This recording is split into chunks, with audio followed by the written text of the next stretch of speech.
चैत के महीना बड़ा शुभ लगेला।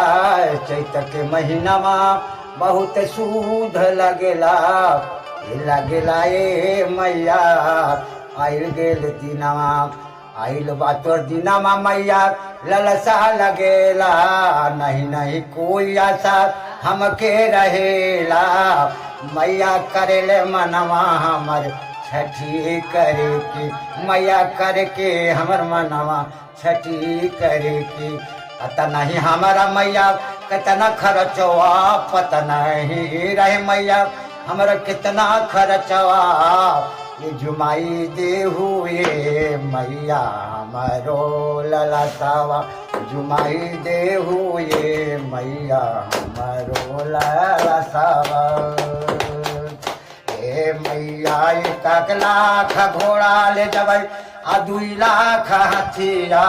1 लाख घोड़ा ले जब 2 लाख हाथिया।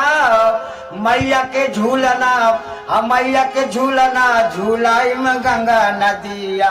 ए मैया हमके हे लगाइल वाली ललसा, ए मैया हमके लगाइल वाली ललसा।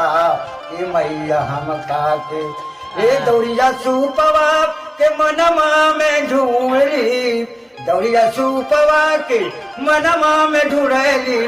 खर्चा ना पाटे अरे घर खर्चा ना बाटे देहाती सहरा।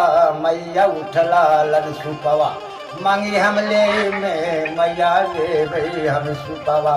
भर भर मथवा पर दीपक जलई बहन, भर भर मथवा पर दीपक जलई बहन। मैया के चरना में लिपट लिपट जइबई। ए मैया हमका के दिनवा फेराइला। ए मैया हमका के अरे नहीं ललसा लागल ए बलकावा। सोन के सुपे में दिला हमरो बलकावा। ओकरे से सुखवा कर बन देव मैया। सब मंदिर घर घर चढ़ाए मैया रग मैया। ए छठी मैया 1 लाख हाथी रहे हो, 1 लाख हाथी रहे और 2 लाख घोड़ावा। उगले सूरज देव एक कोई चिन्ह चढ़ला, सूरज देव के चिन्ह कोई चिन्ह चढ़ला। उग गए सूरज सब के लिपट बहन, उग गए सूरज।